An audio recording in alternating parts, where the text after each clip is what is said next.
So hopefully you're in the right room. You've been sitting here long enough to know. So we're from White Mountains Regional High School, which is in Whitefield, New Hampshire, which is kind of at the tippity top of the state, but not all the way up there.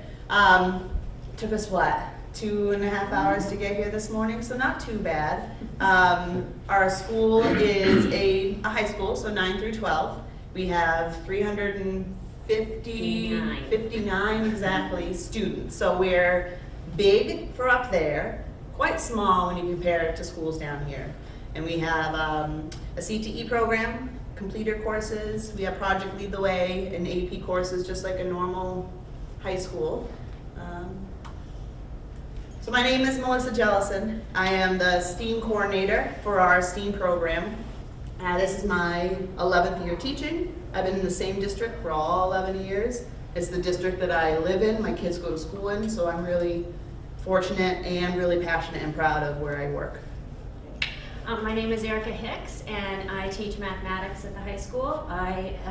This is the start of my 20th year there, all in the same school, and I actually went to high school there too. So I went away to school and then came back.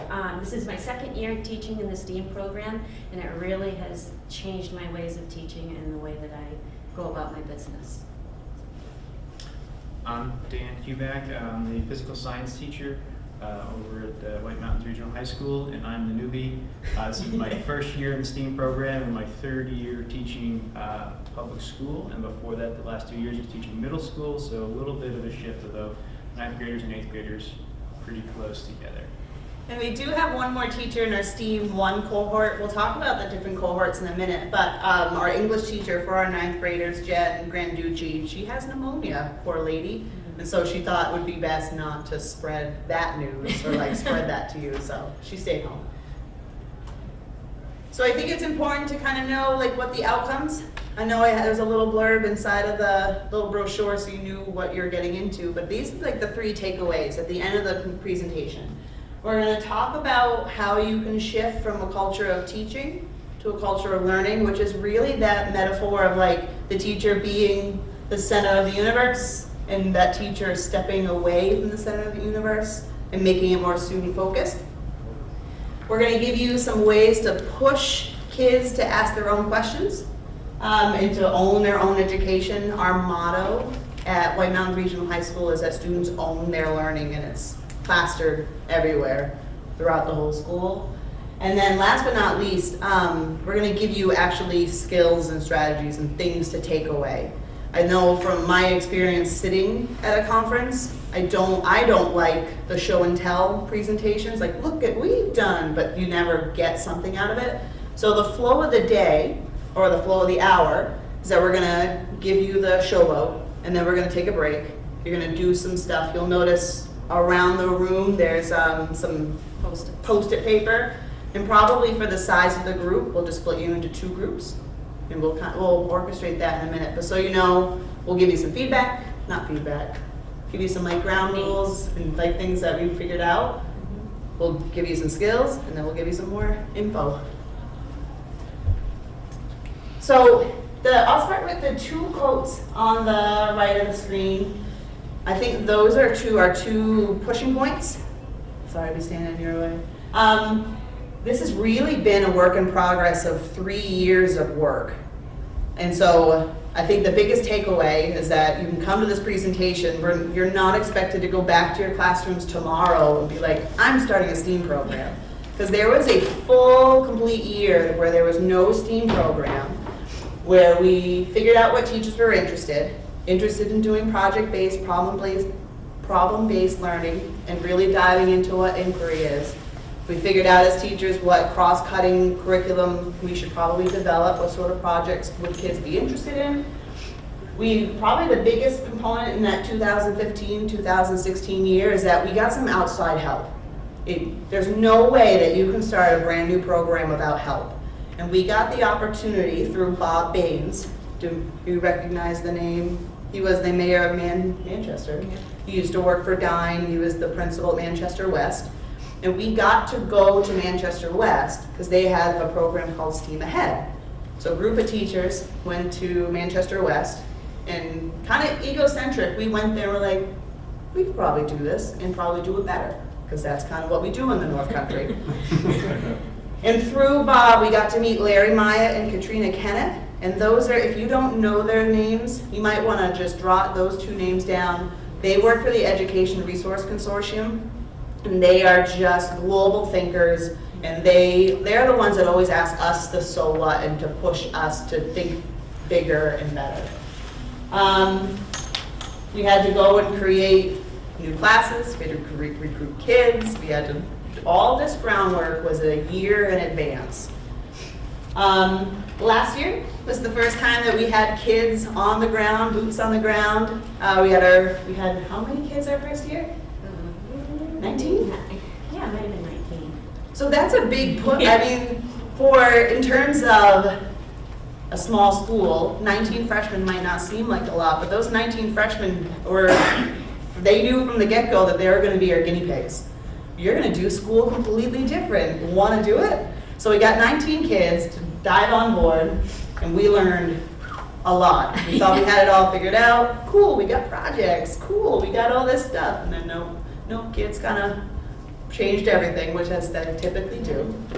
And then this year, we have 2 cohorts. So we have a 9th grade cohort and a 10th grade cohort. And then, so we have freshmen and sophomores. And then next year, oh, I can't wait to tell you this. I'll hold on. That'll be like my little carrot. Something's going to be even cooler happening next year. Our way isn't the only way that you can do it. We started really, really small with just a small group of teachers with kind of like, we had lots of projects because we were like, we have to do 8, 9, 10 projects. I think we went with 6 Yeah. last year.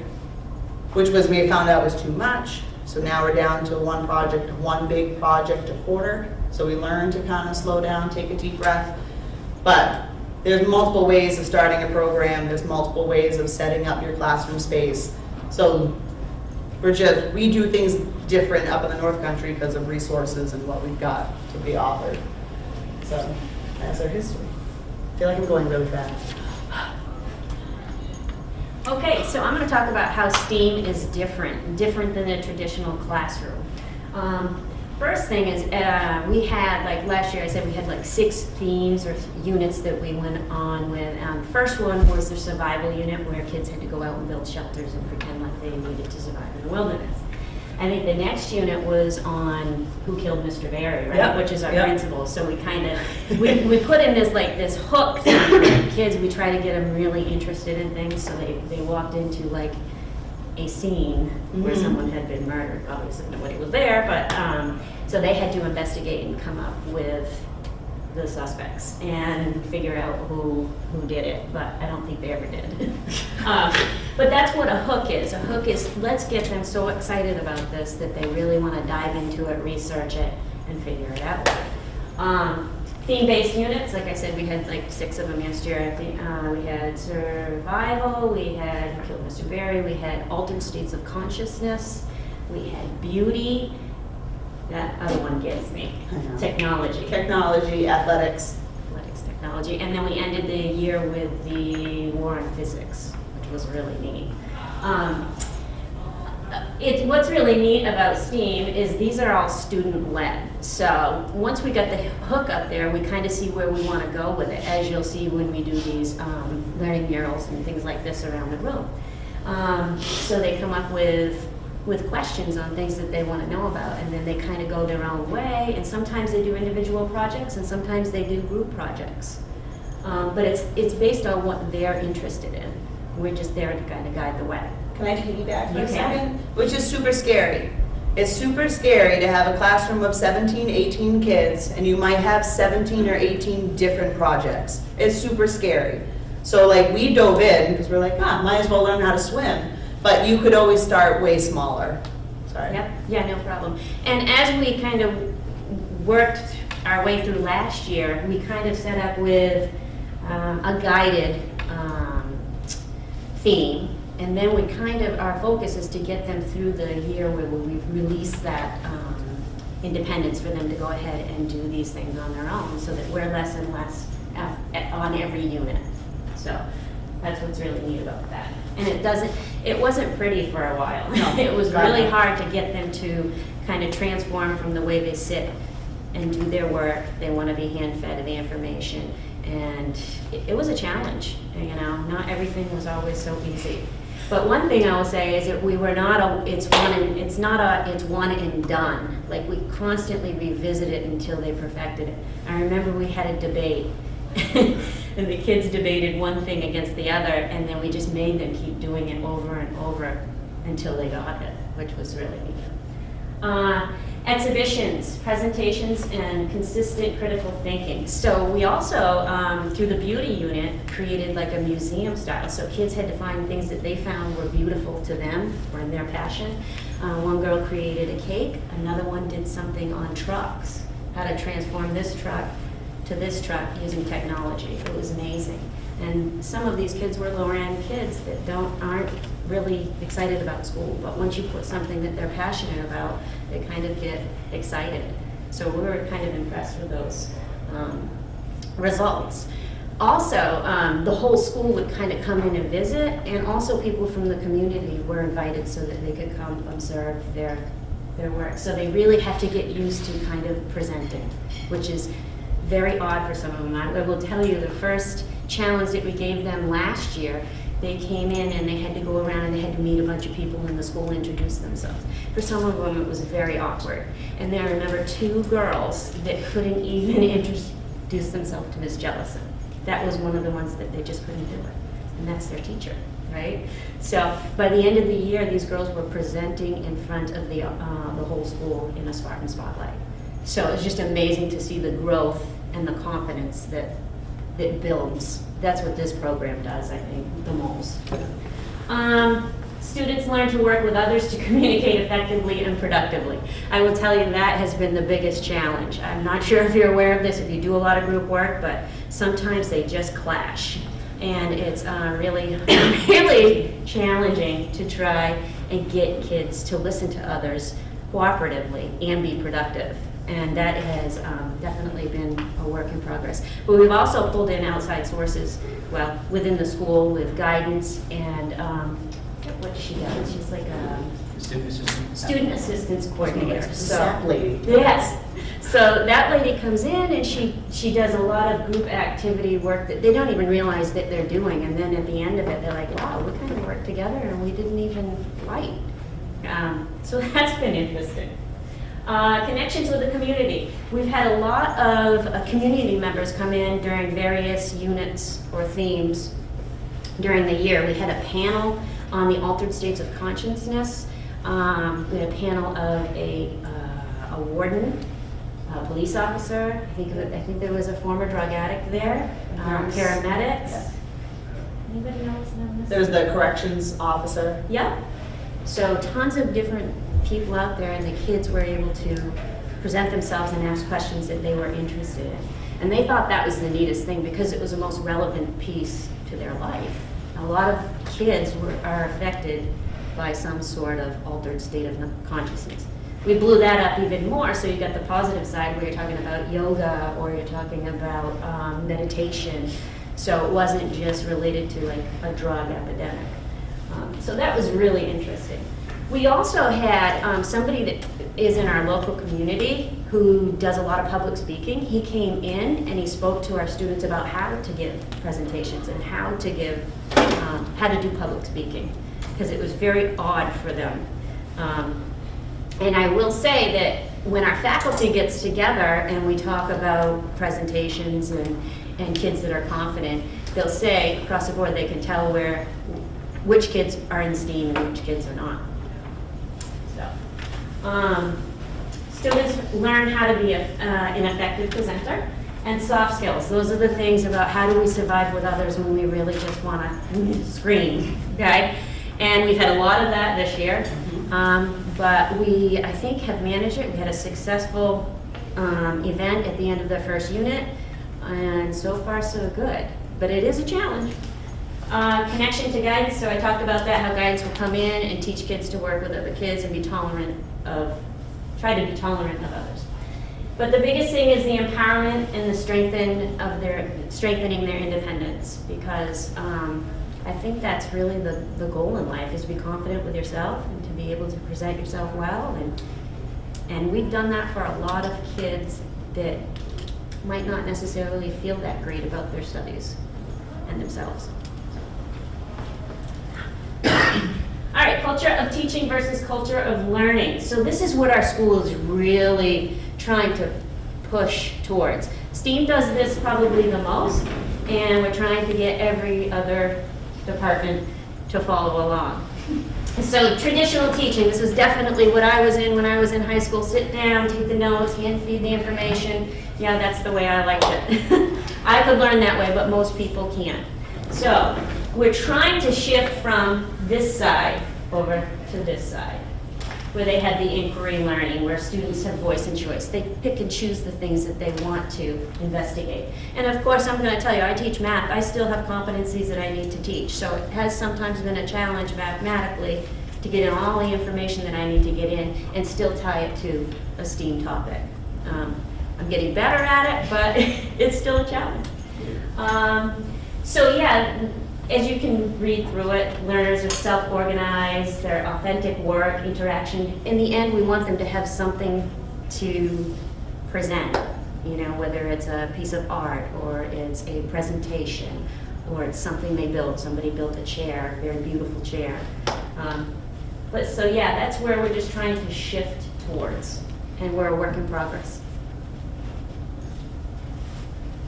All right, so we spent some time recruiting for students. This is what we were looking for, right? Is our problem solvers, our exploratory learners, the kids that like to, you know, get their hands dirty, but also had some critical thinking.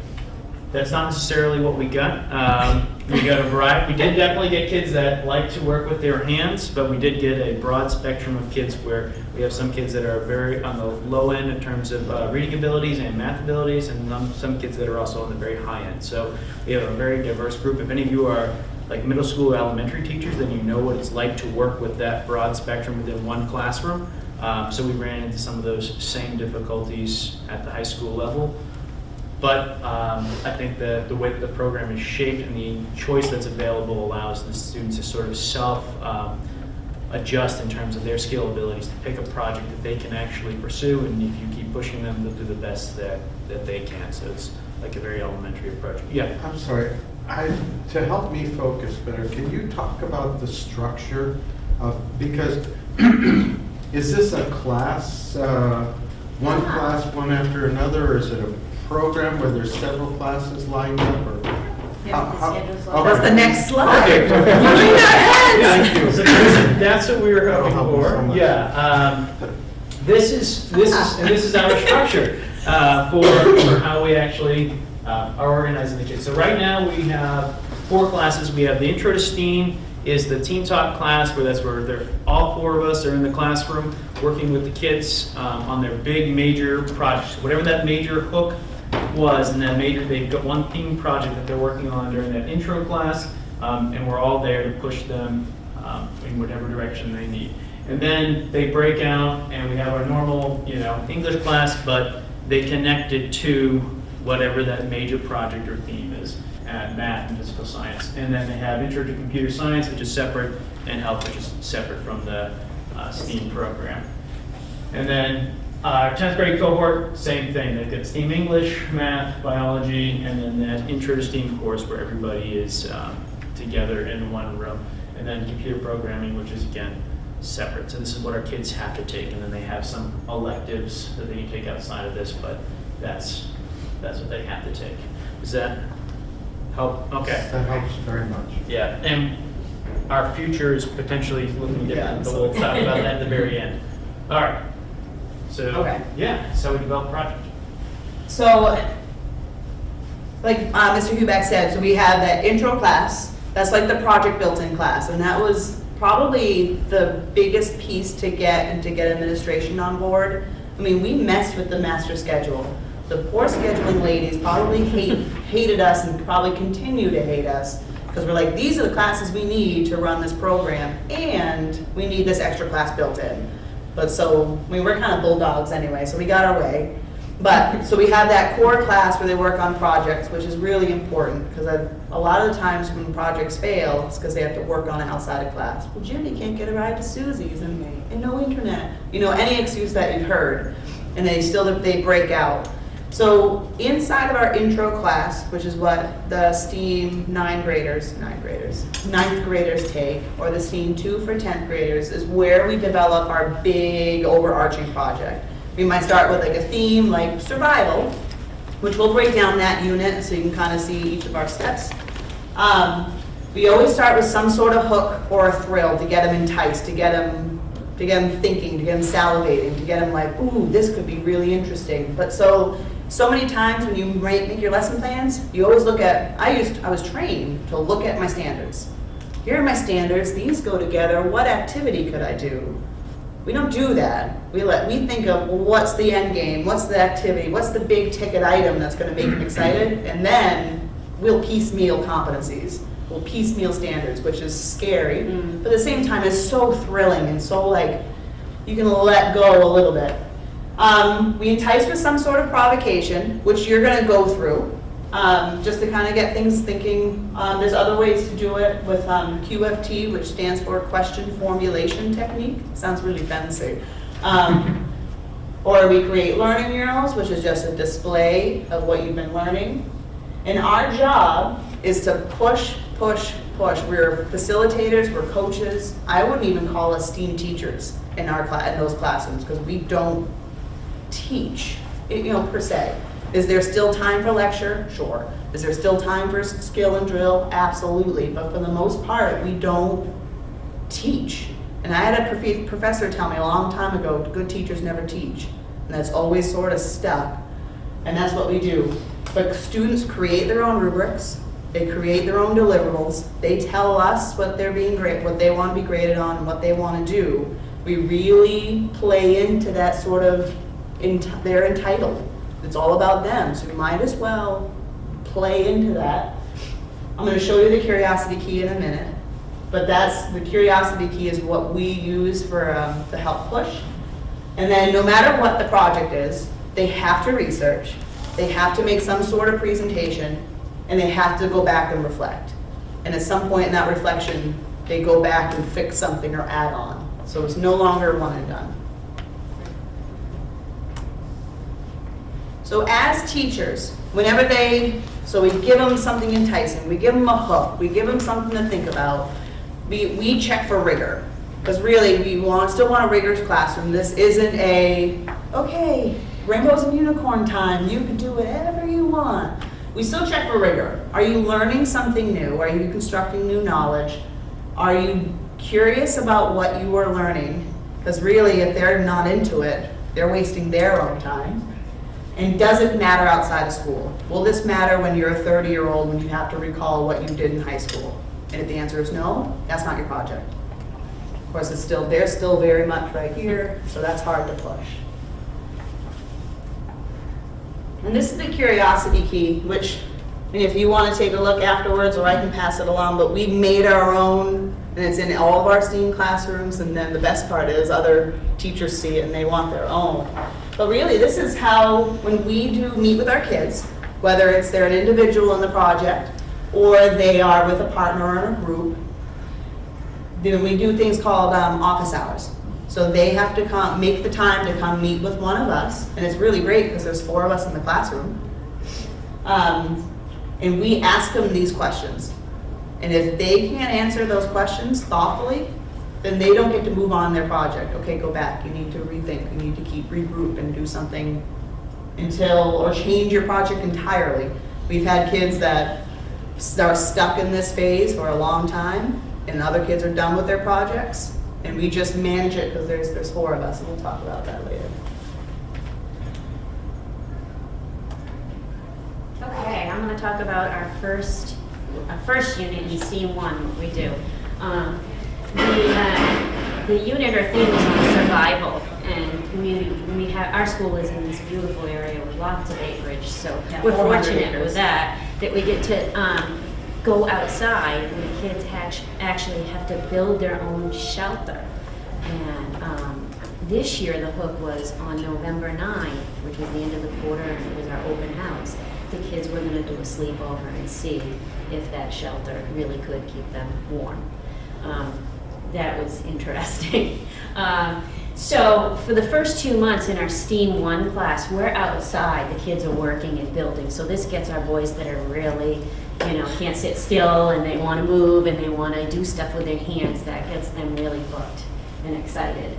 And as we move through this project, we can see, we just sit back and we observe and we see how they work in a group and we see how productive they are. And we actually sit down with each kid and we give them feedback after about a month and a half. We'll have a conversation. This is where I see you're at, and these are the things probably you may want to work on to get your grade to be a little bit higher. So we definitely make sure that they're aware that we're all looking out for them and want the best for them. So in the survival unit, they are outside building these beautiful shelters. So that's their big project. Content connections, we're going to talk about that in a minute, how it went out with each department, math, science, English. Unexpected soft skills, would that be the situations we ran into? Or? Yeah, we can show pictures. All right, and project conclusions. Okay. So this is the start of this shelter building. The kids selected 4 areas. We went outside, found 4 areas, and then randomly the kids were selected to a certain area. And they had to use whatever was in their area. So in math, for example, they had to measure out a 50-foot radius all the way around. So once they were out there, all of those materials that were in that 50-foot radius, they were theirs and nobody else could touch them. Okay, when they actually mapped that all the way out, anything outside of the circles of the 4 shelter areas was game. They could go and get what they want. They found tarps, they found, I don't know, weird, yeah. Shopping carts. Yep, shopping Like cart. just random, like just threw stuff away in the woods. Okay. Poles, whatever this There's a is. cleanup mission too. And they use those things. So this was the very beginning. This is spot 1, and this was spot 2 or 3. And so definitely in the beginning, it's really about us observing how they work together and they build their teamwork. Anytime you do a big project, kind of already said it, but you need outside help. We might have 4 teachers, but we're not experts in survival, we're not experts in staying the night. Well, you are.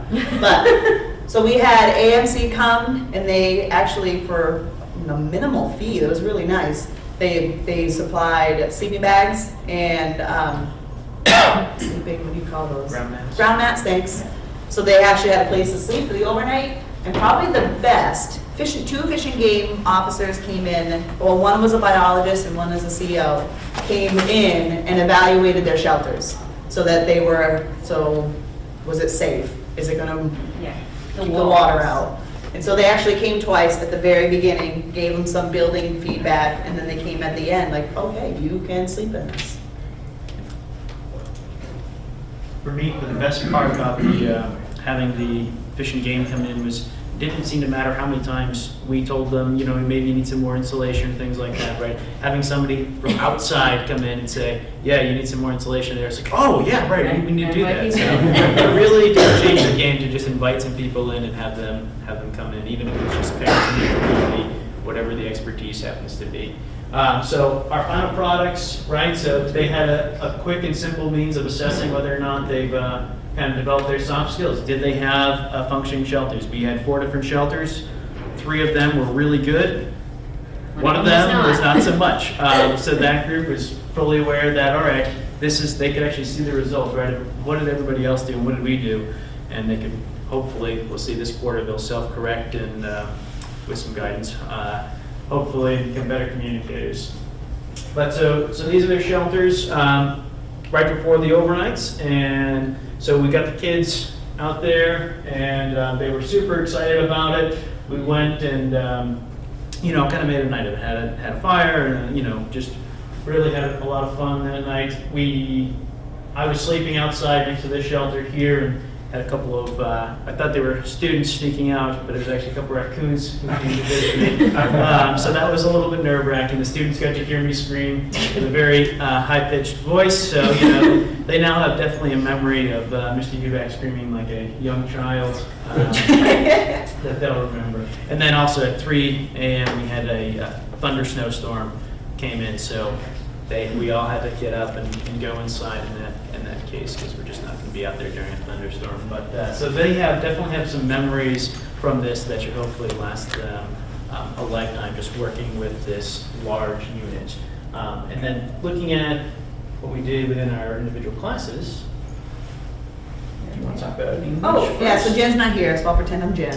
I'm Jen at the moment. So in English class, they all read the same novel, that's a little bit of the gradual release. So like the first unit, everyone's gonna read the same novel. Next unit, different novels, so they read Two Old Women, which is about two women that their tribe abandoned them, so they had to learn how to survive. And for their projects, the kids had to choose an aspect from the story and recreate whatever was made. So a couple of kids made snares, a couple of kids made nets to catch fish. And a couple of kids even went beyond and tried out their snares or tried out their blow dart. So they took something in the story and tried to recreate it. That was English. I will also say too, in English, she made them reflect every single time. Reflection's a huge piece of this process. We always want them to say, how did it go today? What did you find difficult? What went well? What surprises came your way? So constantly she's reading their dialogue, which is really neat. In math, you can see these little scale models down here. So we built mini shelters, and through that we learned about unit conversion, similar figures, and proportionality. We also constructed the circumference of their area, and then we found their circumference and then their area, and then we found the volume of their actual shelters. So that's how we connected there.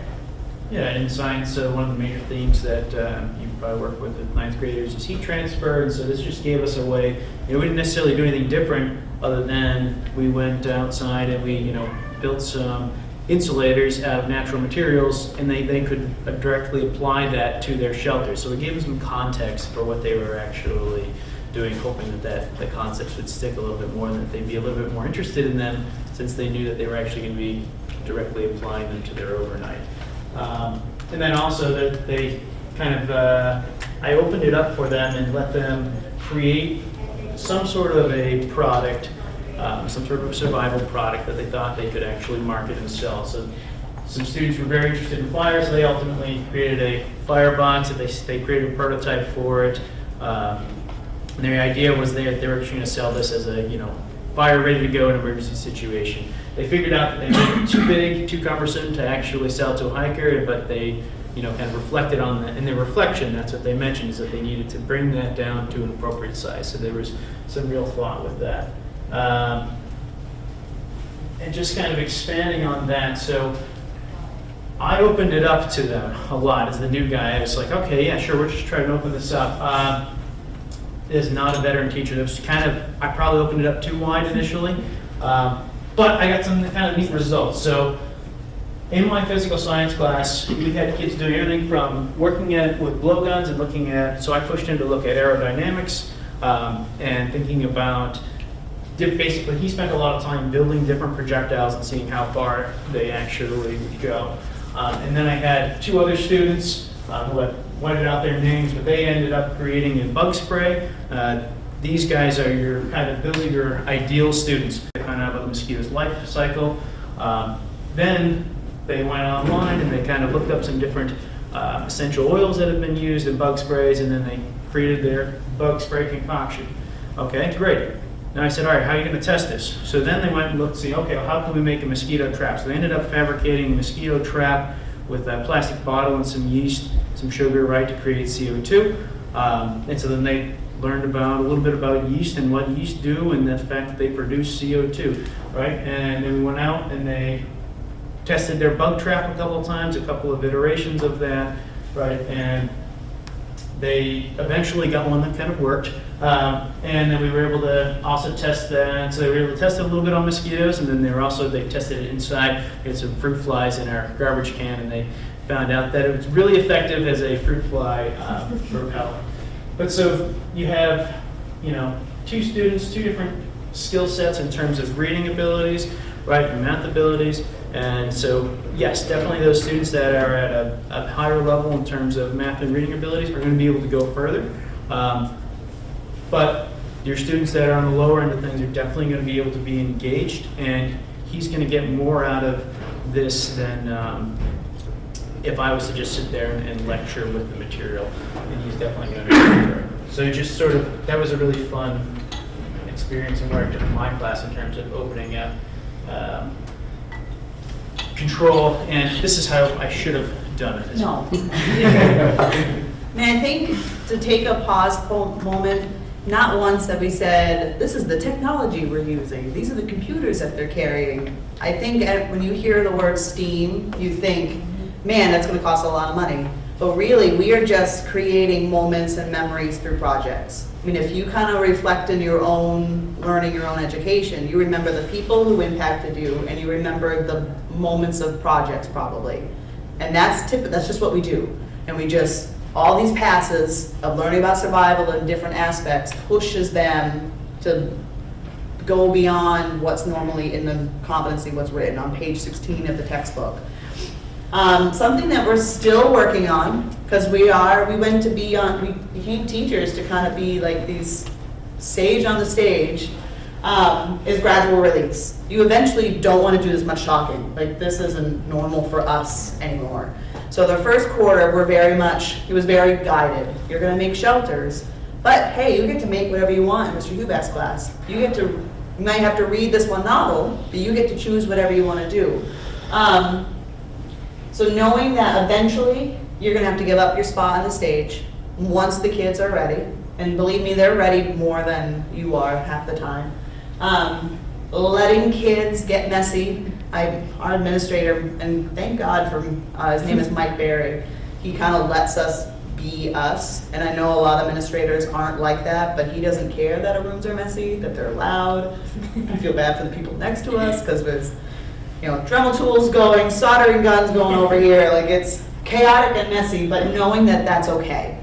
Knowing that it's okay that my project might be done in 2 weeks, oh, I get to start another one, but your project might take 3 months, but it's going to be just as good as my 2 or 3 projects. And really blurring those lines of traditional school and our steamy school.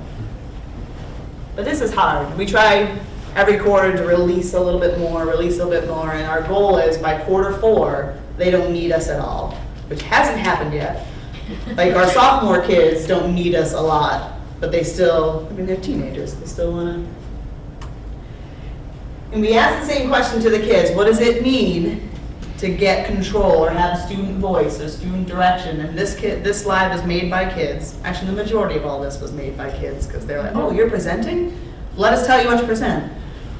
So they get it. I don't need to read it to you, but they get that they get to be in charge of their own learning, which is a really nice, we're not just preaching to the choir. You guys ready to get up and get moving? You tired of us? Okay, so visual provocation. We did some training with Larry Myatt for a couple of years, and I always found this intriguing. He would just post a picture and let us go, asking all kinds of questions that we might see in the picture, like strange stuff, bizarre. It's something that I've never experienced as an educator, so it's really neat. So it basically is a picture that is put on your projector, and then you can go in a second. And Stuff falling down. oh, okay, that's normal. And you just go wild with it. You ask any question that you want. You see sticky notes all around these big Post-it papers, and that's generally what we do. So with a picture that's going to pop up here, Yeah. what I'm going to want you to do, this is one that we used for our survival unit, okay? So this would be here, and you guys are going to have those over there. Generally, that you would take your Post-its and you'd put them all around here, right? But we didn't know how many we would have, so we set up different Post-its across the room. This says teacher hat. So the first one that we're going to do is we're going to have you get up, and what do we want to do for group size? Well, there's 5 stations. I mean, you probably police yourselves, but like small group over there, Yep. there's one back there, 3, that one just fell down. You probably don't need all 5, just looking at there's not a lot. But, sorry, I took over your No stuff. problem, no, that's perfect. So I want you to think with your teacher hat on first. Yes. That's the one we typically wear the most. And so looking at that picture, whatever you teach, math, science, 6th grade, 11th grade, whatever your content, what content pieces could you teach about survival about that picture? Or survival in general. So I'm gonna have you get up, go to a sticky note station, and on the floor are sticky notes. You're gonna write your connections, your ideas of what you would teach, and just smack them up on the whiteboard paper. Questions, comments, concerns? Up and at 'em, George and Dad.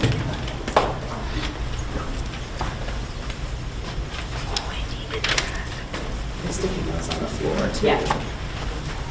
Does anybody need a pen? Because they gave us a bunch. Writing utensils? Yeah. You're welcome. Yeah, so think, be egocentric, be your teacher self. What could I teach? Is it water quality? Is it weather patterns? Eye contact is great. That's good. I'm gonna stop talking, because I'll give you ideas. Dehydrate, okay, stop. It's hard to switch.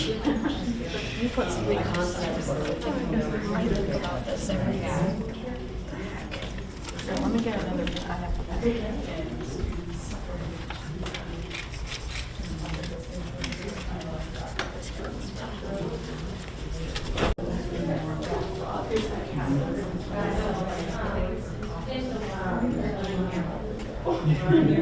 That's awesome.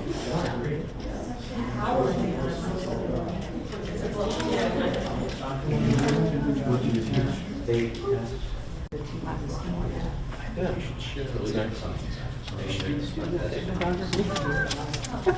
You have to just show. I'd rather do.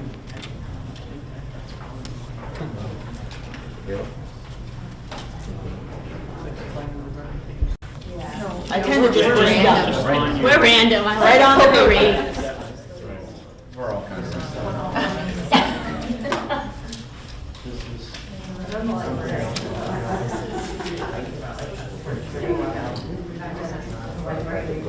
You were actually giving us more ideas. We're gonna steal them. That's pretty important, man. I must have. I mean, even if it's a plastic bag. Just give me it. So you worked for maybe, She didn't, I almost said she. Oh, no, this one, I messed up on. you worked for what, 2 minutes? You might have, as a group of teachers, you might have just created a whole unit. So there wasn't a lot of effort, not a lot of work, not a lot of time, but you just brain dumped an entire unit on a piece of paper. So imagine if you were a unit of teachers, like us, or even a middle school team, or you're a self-contained classroom, you just created a unit. That's how easy it is. Easy. Detail on that? Yes, say Okay, that. so, we do have common planning time, that is a Oh, yeah. big piece to it, and, as a group of teachers, what's really neat is we get together and we talk about, well, I've got to teach this in math, how should I go about it, how do I tie it into the unit? We give our ideas and they give us feedback, and then other teachers give us feedback, and then we kind of just go from there. It's really awesome, it's so much better than being in seclusion. And this is how we would start one of our units. Like, oh, this big unit on survival or altered stage of consciousness, this is what we think we need to get going, and then we would do the same activity with kids. We'll let you do that in just a second. Sir in the back. Do you work in blocks or do you work in hour-longs or 60 Blocks. minutes? You work in blocks? Yeah, we have a block and we have an alternating schedule. Yeah. So one day they'll have all their STEAM classes, and then the next day they typically have one STEAM class and their electives. Not ideal, not the way I would do it, but I'm not in charge. Yeah. Yeah. So if you want, we're like perfectly planned. So underneath that white sticky note, there's another one that says student hat. I know. It's magic.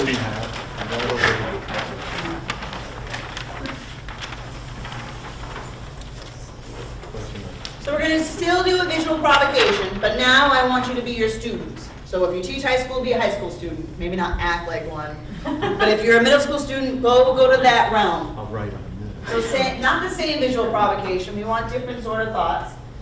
This time, you can get closer if you want. Ask questions. Any question that you want. So one question per sticky note, flop it on there. Yeah, I have to get up. If you want to go, yeah. Right there. It's two children floating in a sea of trash. So your student questions only.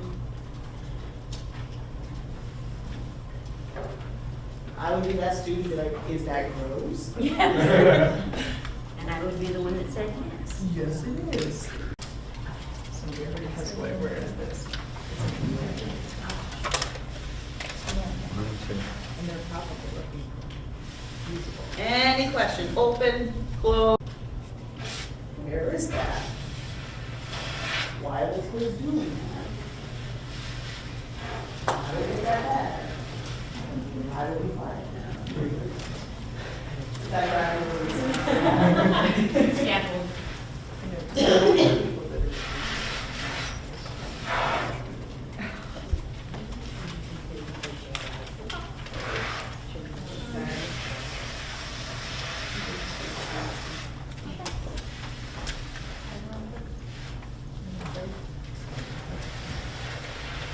Couple more seconds. If you're already like tapped out, you might want to put together commonality questions. Are there questions that are the same thread? Are they the same connections, maybe the same content?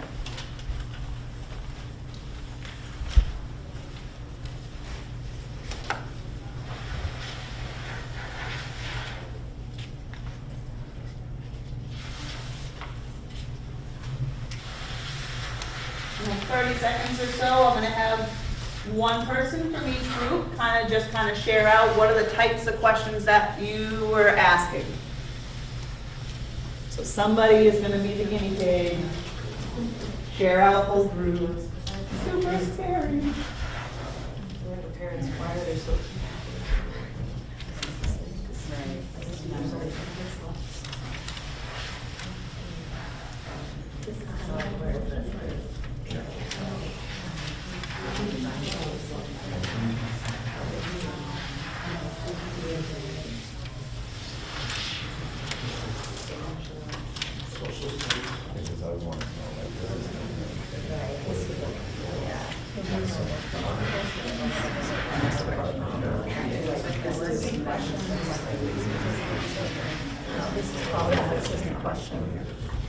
All right, is there, I don't mean to rush, but are questions grouped? And then do you have somebody that would be willing to kind of share out the types of questions or broad strokes of questions? This is when like people start looking down. No eye contact. No eye contact, and then as a teacher, I'm like, oh, you're not looking at me. Do I have a volunteer to go first? Yes. So we kind of group them between the locations, so like where it is, how big of an area is it, activities, so things like what they're doing there, what they're looking for, who they are, and then we have questions of things we can do, so how frequently does this happen where children are playing in a bunch of trash, and how can we stop it? What can we do about it?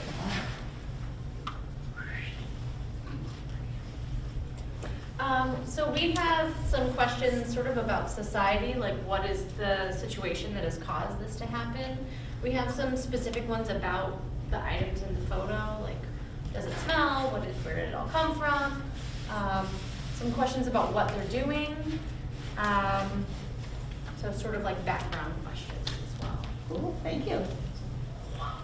Okay, I'll go. We focused on science and social science issues, things like environmental issues and how they clean up in science, or in social science, poverty, geography, where are they?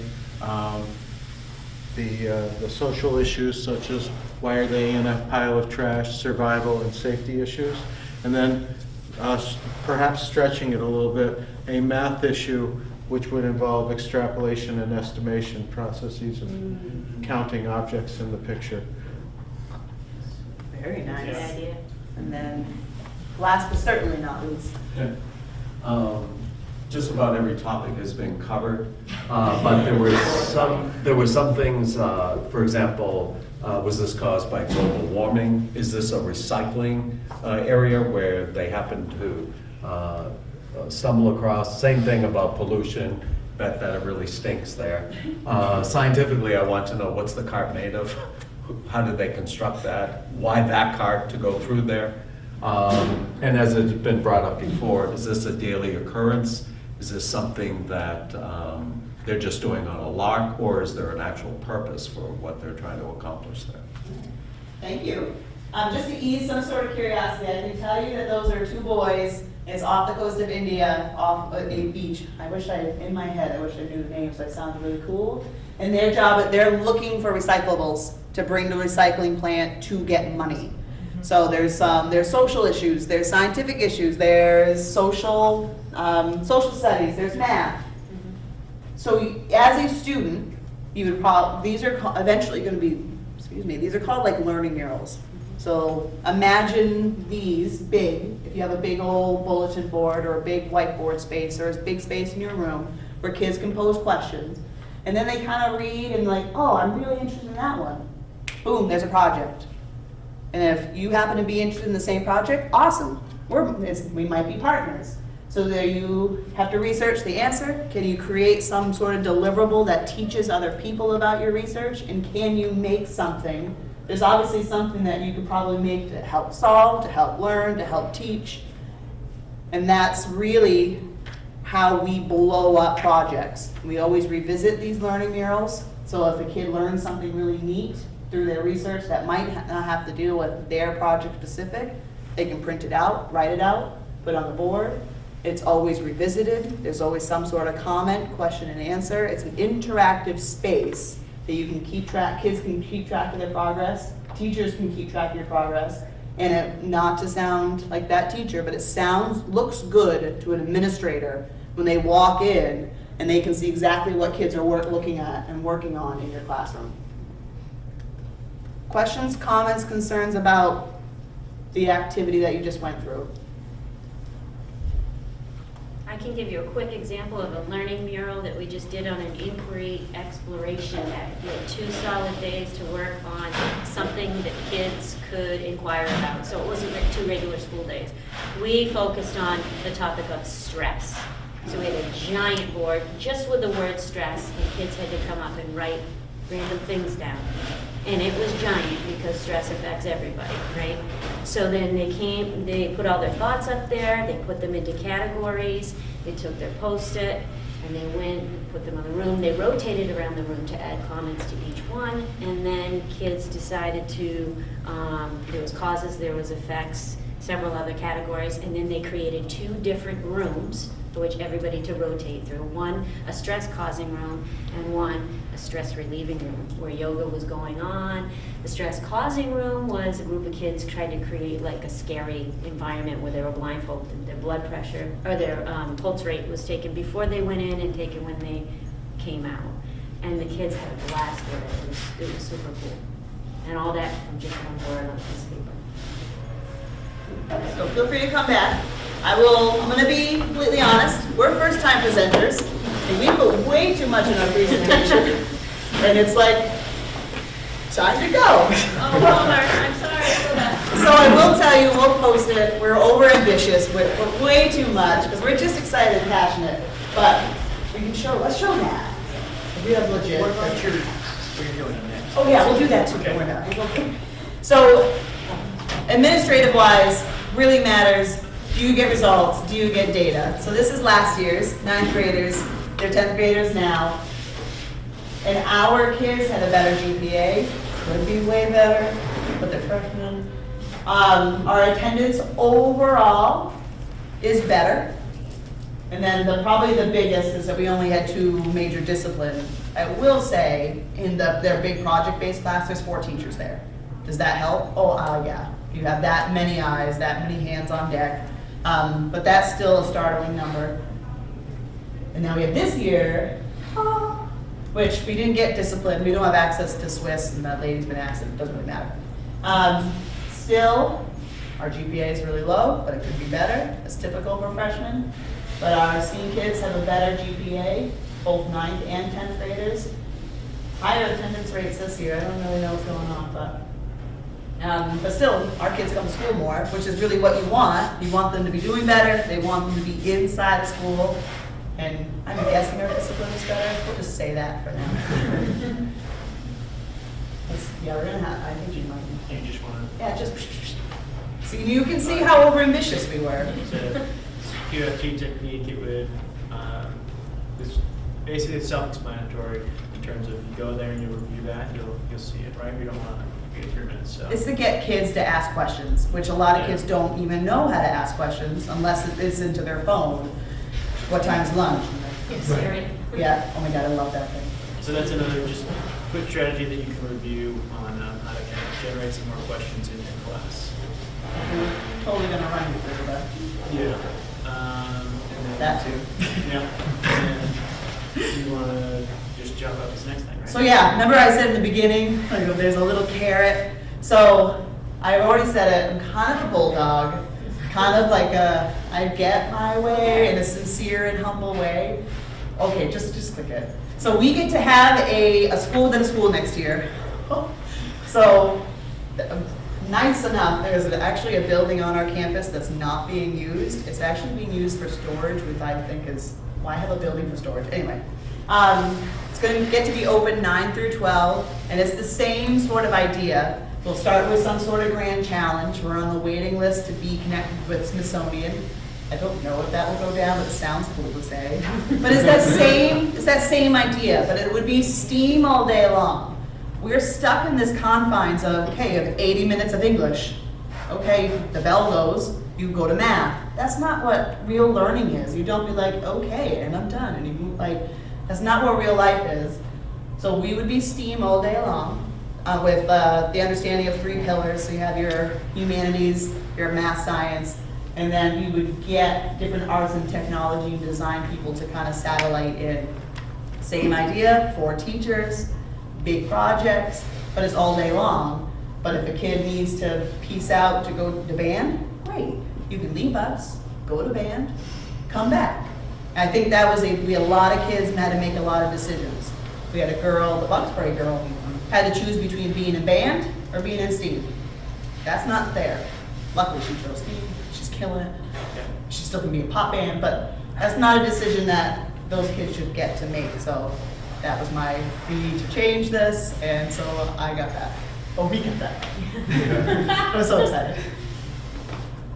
So, I'm so sorry that we tried to fit too much in, but this is us.